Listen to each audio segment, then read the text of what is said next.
Hello, everyone, and welcome once again to a Climate Emergency Centre Wednesday webinar. This week we've got Areeba Hamid, who's been doing some absolutely incredible work with the Sunrise Project and also with Greenpeace. She's campaigned on many continents all over, and she's going to share us some of the stories about how Greenpeace, how it creates change. So over to you, Areeba. Thank you so much for coming. Good evening, everybody. Hi. It's really lovely to be here. Thanks for asking me to speak to all of you. Sounds like you all are also doing incredible work. So thank you. Thank you for your work. Greenpeace is such a visual organization. It feels like I'm just using them as sort of signposts towards some of the stories. I think that it's worth, of course, saying that, we are in the UK nearly in our 50th year now, and around the world, 60 years or so of campaigning and making change. But during those nearly 6 decades, Greenpeace has changed quite a lot. I started working with Greenpeace back in 2006 in India. My first job was as an oceans campaigner, working with local fisher folks and organizing them towards agreeing on marine conservation and marine conservation areas, because it's very simple. If you, and they know this, a lot of traditional fisher folks already know this, if you conserve certain areas, the fish catch actually goes up because you allow the biodiversity there to recover. And the big enemies really in that fight were bottom trawlers and industrialized fishers. And turns out that some of those fights have remained the same. A lot has changed, but some of those fights have still remained the same. And Greenpeace has also evolved. And this is where I wanted to start, really. Where we started, I mean, I think a lot of people know the story, but we are one of those organizations. We're lucky. We have a bit of an origin story. Not every organization has it, but we do, which is that a bunch of people decided that the nuclear testing of islands in the Pacific was simply the wrong thing to do, chartered a boat and took it out to document it. And the idea was very simple. This thing was happening out of sight, out of mind, somewhere in the region that people didn't even know about, the rest of the world. And these group of activists decided that with a camera, armed with a camera and a boat, if they documented it and told that story back on land and made the news, there will be outrage about it, because they saw this thing and they were like, nuclear testing at sea, which is causing all kinds of problems to the people and to the biodiversity. That must be outrageous. Guess what? They were right. They documented it. They brought those stories back. And there was a huge movement I'm told that when they came back to the show, there was actually a crowd of photographers and press waiting for them, as well as ordinary people. And that, I think, in some ways, we never really had a better idea. We still do that. We document, we witness harm doing. We stop it, try to stop it, and we try and tell a compelling story about it through videos, through photos, which has evolved over the years, like I said. But the grain of the idea is very simple. It's still that it's a bunch of ordinary people using the resources that they have, connecting with other people near them, and making change happen. There's an incredible story that I read the Greenpeace book originally. Absolutely phenomenal. Where they start with the nuclear tests and it grows all around the world. Yeah, and it's the 40th anniversary of the bombing of the Rainbow Warrior. So that these group of people this year in July, actually, just a month ago, was the 40th anniversary of the bombing. The French who were conducting these tests, the French government thought that this group of people, that there's a beautiful phrase they use in a film about, which was made about this, which I recently saw, frizzy-haired hippies, frizzy-haired loonies.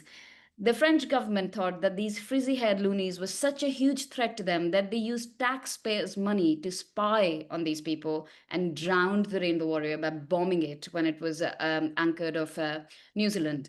And instead of, I mean, again, big powers don't learn this lesson. Instead of cowing down and shutting shop, Greenpeace actually became even more powerful. As more and more people heard about that story, they decided to support Greenpeace. It was one of those watershed moments where it went from a small organization to this global behemoth, which exists now. We're in about 40 countries around the world.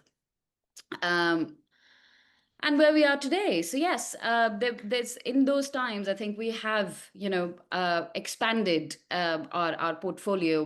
don't just talk about whales. Whaling campaign, if you remember, was one of the most iconic campaigns. It was putting the body of an activist between a harpoon and a whale and stopping these whales from getting hunted by the Japanese government. But we have changed, and I think we've evolved to fit the times, because Wales was a what we call charismatic megafauna sometimes in our campaigning terms. It was an icon, it like the polar bears are. We were trying to tell a larger story, but I think the conversation around climate and nature has evolved so much, and we must also evolve as an organization. And we have started to talk about corporate power, about the impacts of climate change that are happening right now, not in the future, not to our children or to grandchildren, right now.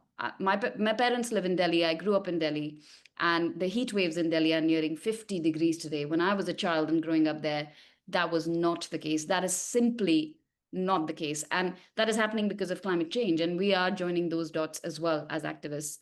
We're looking at stopping practices before they start. So deep sea mining, I think, is one of those things, most like the nuclear testing at sea. It's a practice, destructive practice. We're trying to stop before it even starts. We are working with local groups to make sure that they're voting with climate in mind. We're talking about the cost of living crisis, because the cost of living crisis right now is really, really linked to what's happening to our energy system, which is powered by fossil fuels entirely. So we're joining these dots more and more. Peace is in our name. We've been talking about the war in Ukraine. We've been talking about what's happening in Palestine, and asking this government not to send weapons to Israel, which are being used to commit war crimes.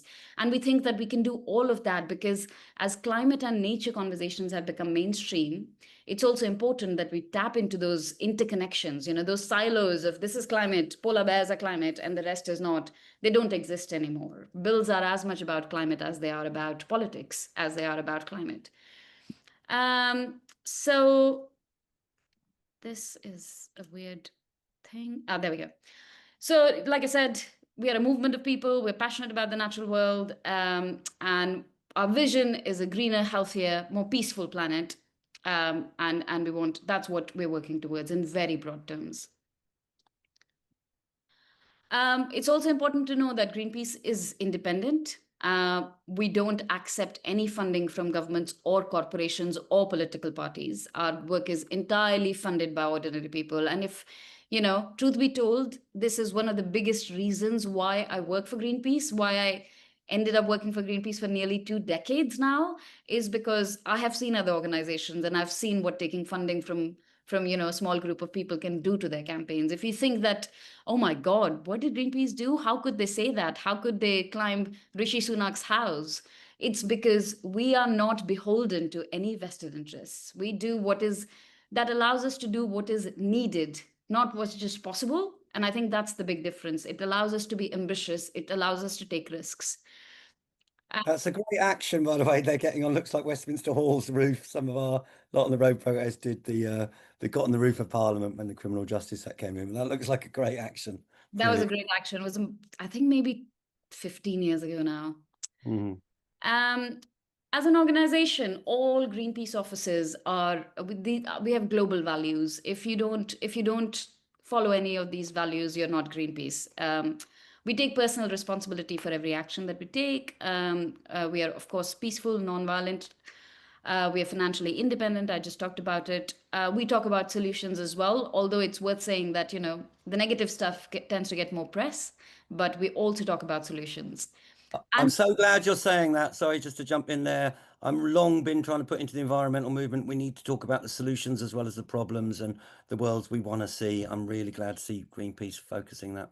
I Thanks. mean, we've always, to various degrees, we have. For example, I remember I was working at Greenpeace India when we produced our first report. It was called Energy Revolution, which has the revolutionary idea that we can power the world with renewable energy. And we were laughed out of rooms. People thought that would never happen.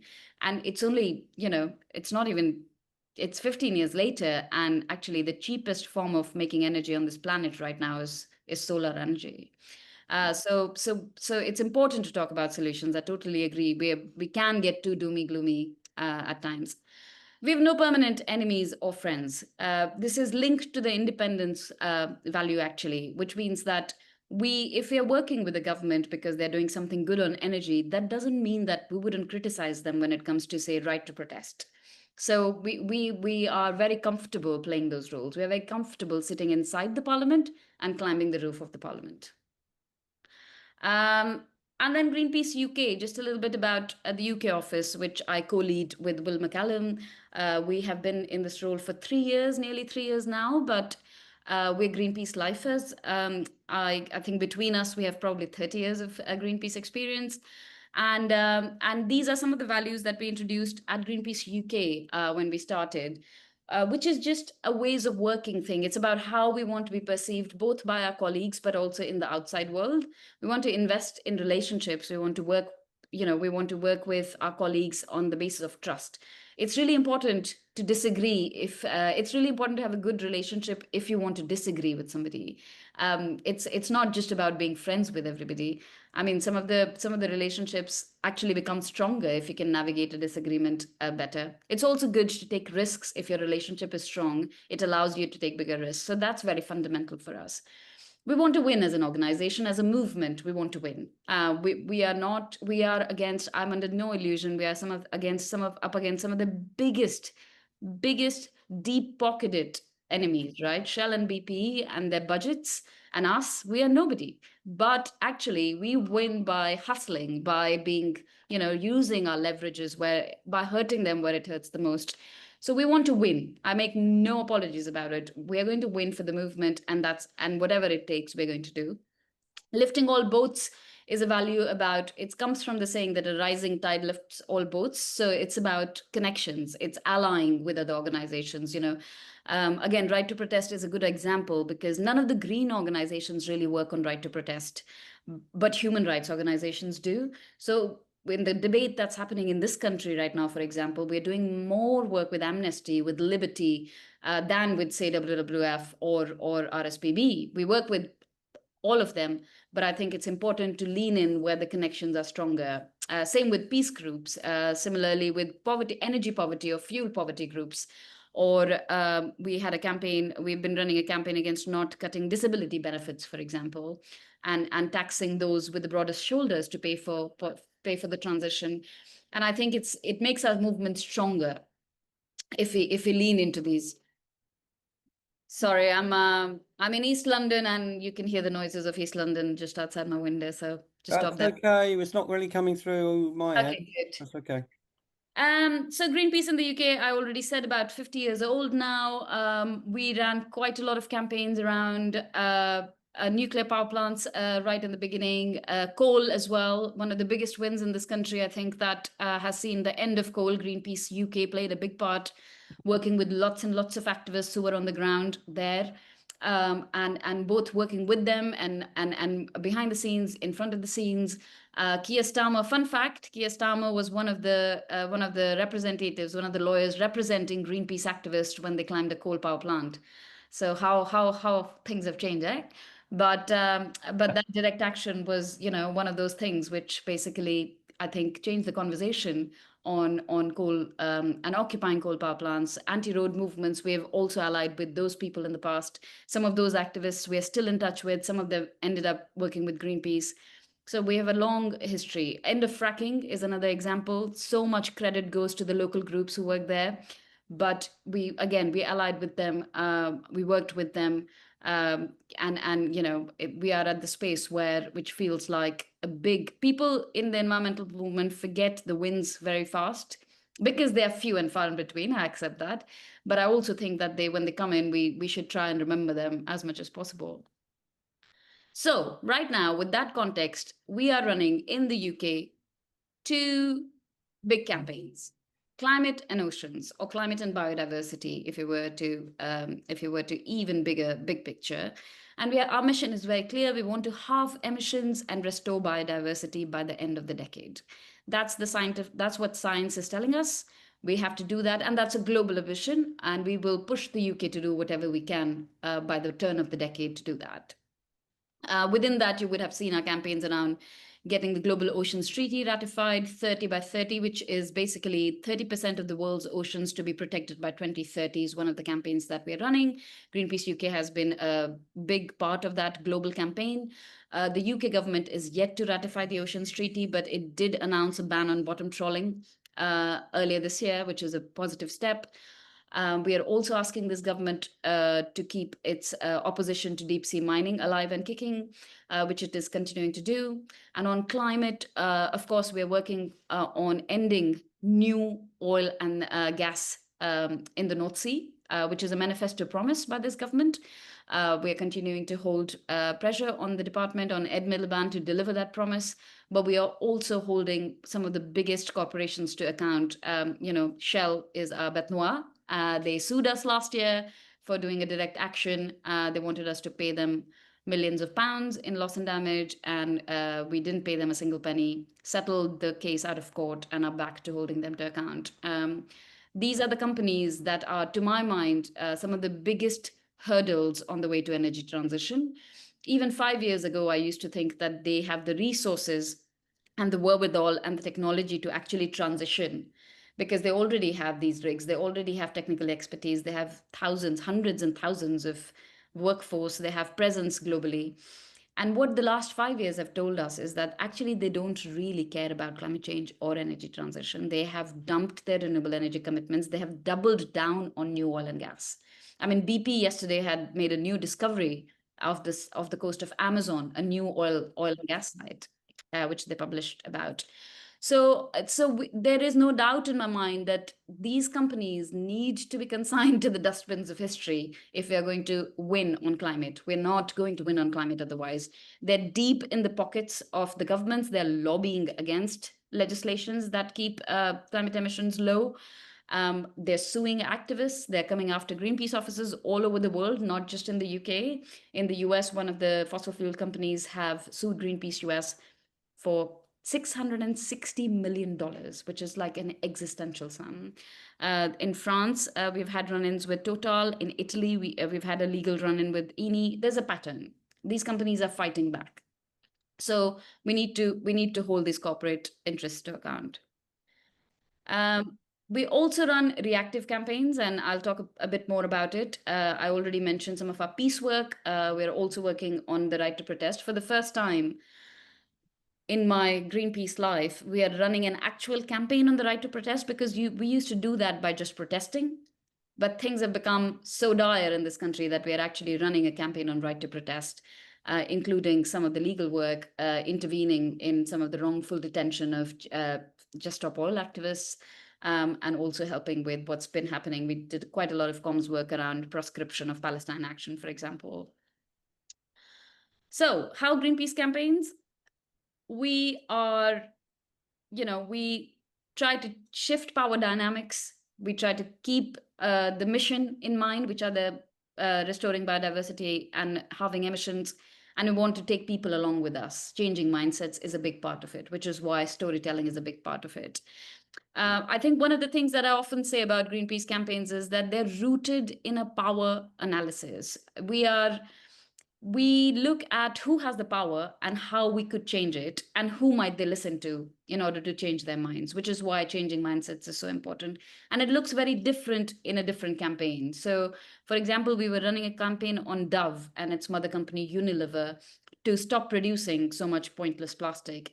And the route to convincing Unilever was through its consumers, was through taking one of its most beloved brands, Dove, and saying, actually, you're lying about your integrity. You're lying about what you're saying, real beauty. And we use a tagline, real beauty, real harm.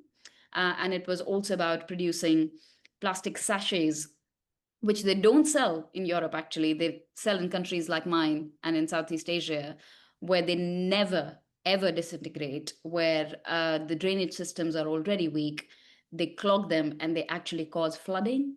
And they produce millions of these sachets, and people don't even know about it. So we worked really closely with our colleagues in Greenpeace Philippines and Southeast Asia, brought real stories to the table. And what we wanted Unilever was to actually announce a cap on producing these sachets and then advocate for a strong plastics treaty, an international treaty, the negotiations for which are right now on actually in Geneva.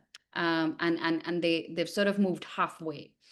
But in another context, that power might look very different. Shell does not have loyal consumers. People might recognize their brand, but it's not like Dove or any other product. And in that case, we tend to use, naming and shaming, showing them sort of when they sued us.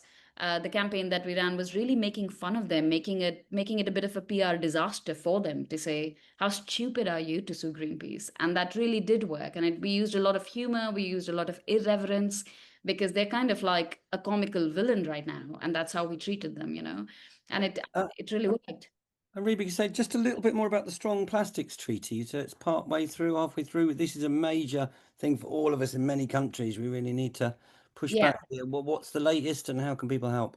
So the negotiations are on right now as we speak in Geneva.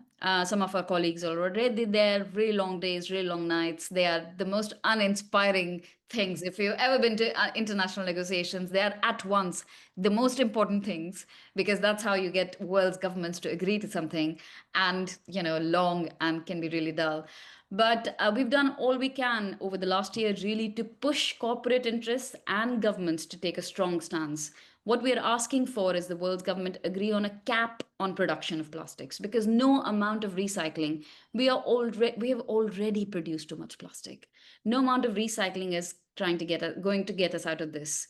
What we need is a cap on production. Sure, plastics will be needed for certain uses always, medical uses, for example, but there needs to be a cap on how much plastic this world is producing, and that's what we're asking for. Lancet produced a very important report just one day before the negotiations began about health impacts of plastics. It's a really great piece of work that came out just before the negotiations began. So there are health implications as well. So who knows where their negotiations will go. I mean, as always, fossil fuel companies are actually lobbying against an ambitious treaty because plastics is their future. These companies produce plastics, petrochemicals, it's the same companies, and they've been lobbying behind this. So we've run a piece of work exposing that lobbying as well.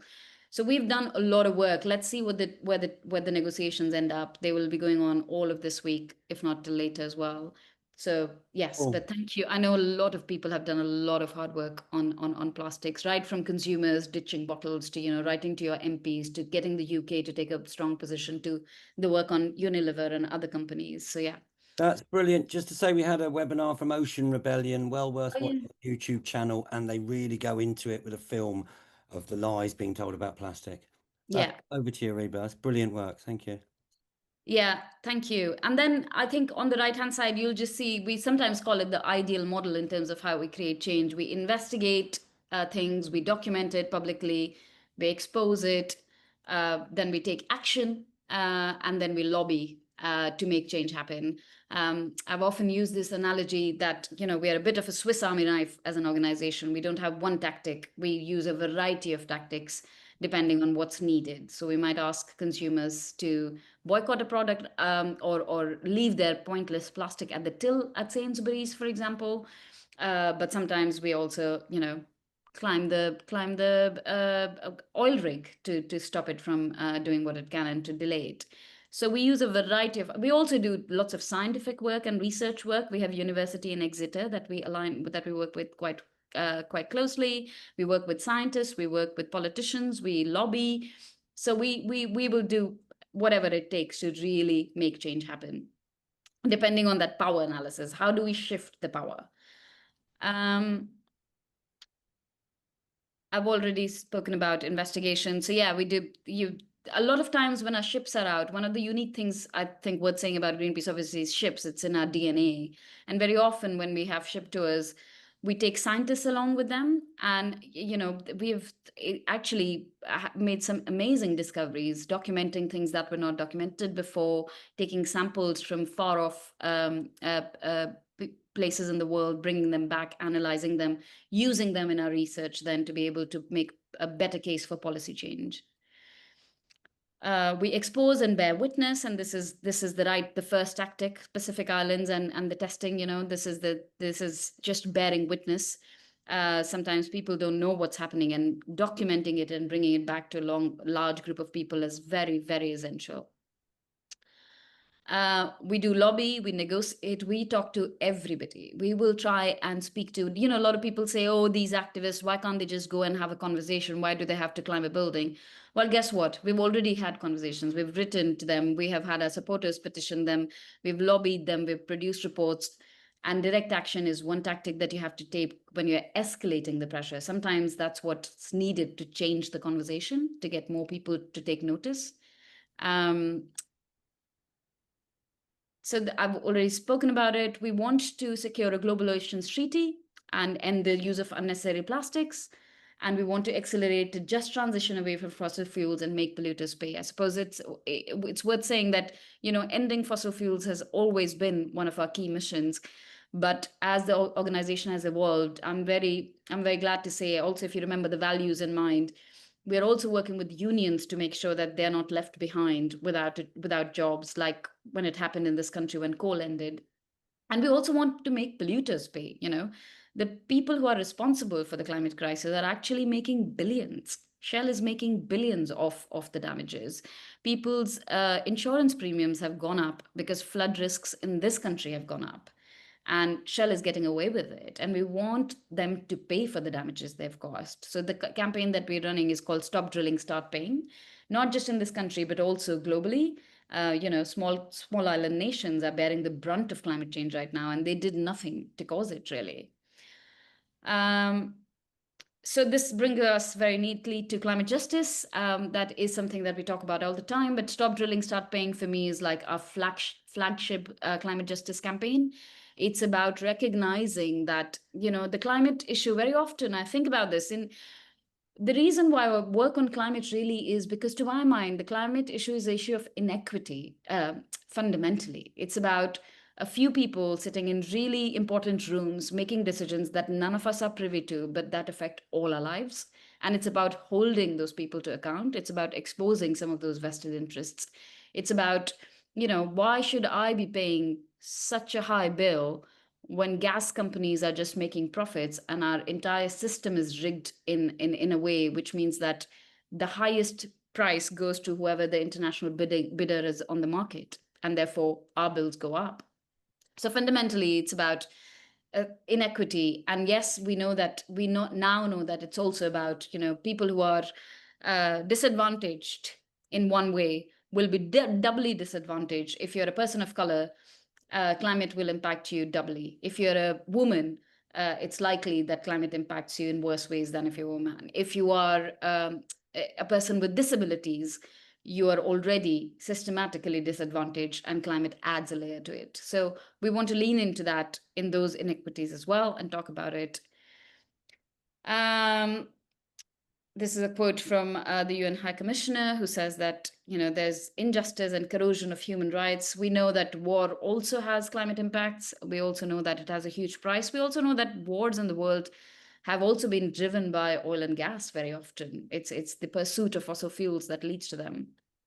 The Iraq War, for instance, two big oil companies, BP, possibly Shell, produced a report saying if we want to maintain our dominance on oil, we have to take over the Iraqi oil fields. So it's corporations are sending countries to war. Yeah. Stop. Yeah.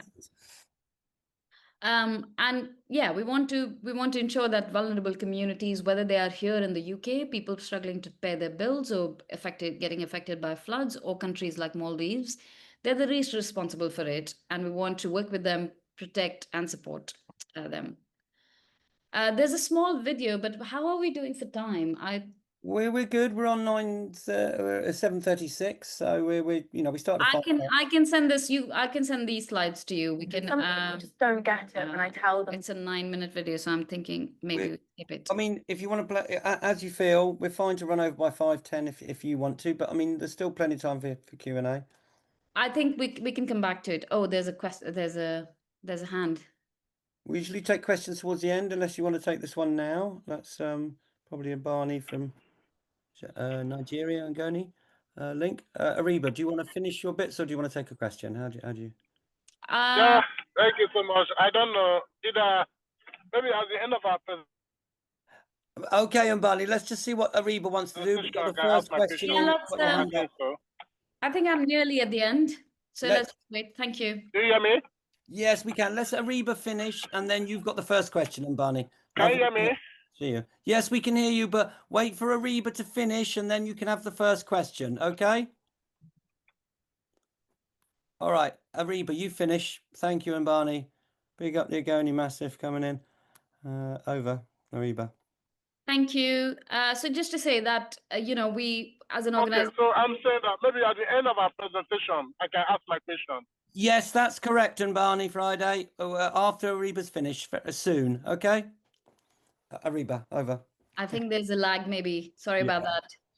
Sure. Okay, so very quickly then to say that we are also, very aware that lots of voices in the climate movement are underrepresented, and we are working with them, working with allies to make sure that, we are educating ourselves, but also holding, very often actually we find in these conversations that we have the common enemy. I mean, what Shell has done in Nigeria, for example, is unforgivable, but also it's not like that their behavior is so great in this country either. And I think by leaning into these interconnections, we actually make our movement stronger. People might be experiencing what they've done as economic or systemic racism, and we are experiencing it as climate damages. But actually, what we want is the same things. What we want is for these companies to their behavior to be regulated and them to be held to account to what they have done. So we are continuing to do that work. We also have an open workshop where people, we have a workshop where we make banners and where we prepare materials for actions, and the details of it are on our website, but we have space for small groups who might not have space anywhere to come and use our space and gather around. We also have a small movement support fund. It's also meant for very tiny organizations who might, be in need of funding. We're not a funding organization, but we have a modest amount for some organizations who might need to do their work. And then obviously we run nonviolent direct action trainings for groups as well. Always happy to have volunteers and train them so that they can come along to our next action or organize actions in their communities. We also can help with legal advice at times when groups are deciding to do something, because this is something, because we have done this for so long, this is something that we can offer to the movement.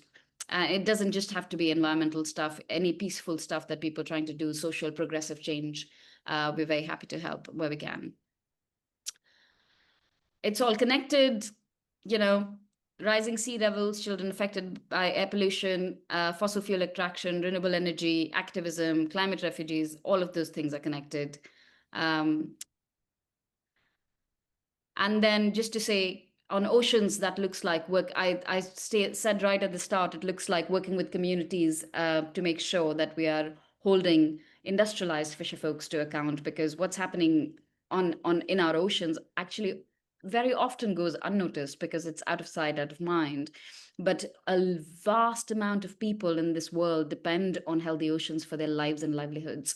If we keep destroying the oceans the way we are, we're going to actually land ourselves in a lot of trouble, not just about climate, because oceans also provide carbon sinks. They take away the extra carbon dioxide, so they need to be healthy, but also need to be healthy because people are intrinsically linked to them. I mean, this country is an island.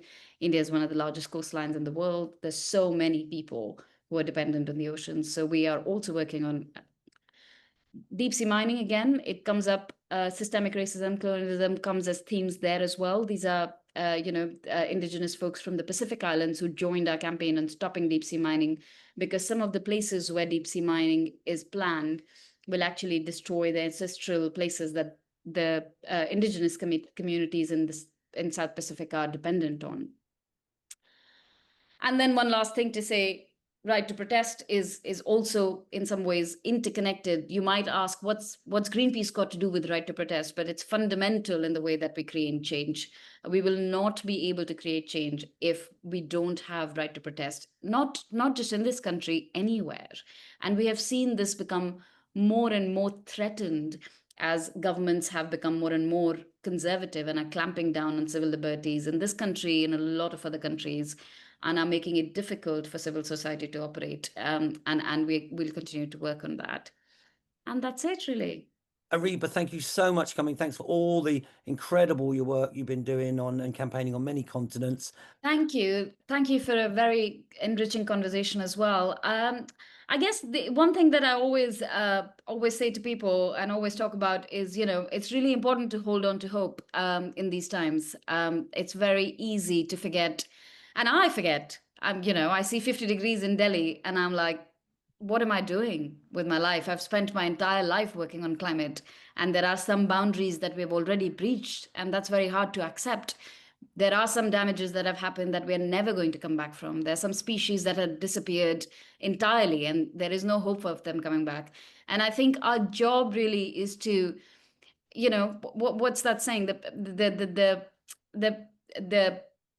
optimism of the optimism of intellect and pessimism of action, or whatever that is.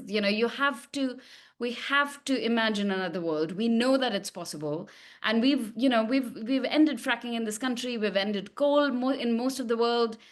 It's possible, and it needs to happen like very, very quickly. But that's what we're here to do. The solutions are right in front of us. We're not facing a pandemic like COVID where we're waiting for a vaccine. No, we're not waiting for a miracle. We know exactly what to do. We know that people in power need to make better decisions, and that is possible. And I just want to remind everybody that that's in our hands, and that's what we are in the business of doing, that, all of you. So we are on the right track. And when things seem grim, and they often do, when you look around, it's important to hold on to the hope and the change that has made possible this far. Word.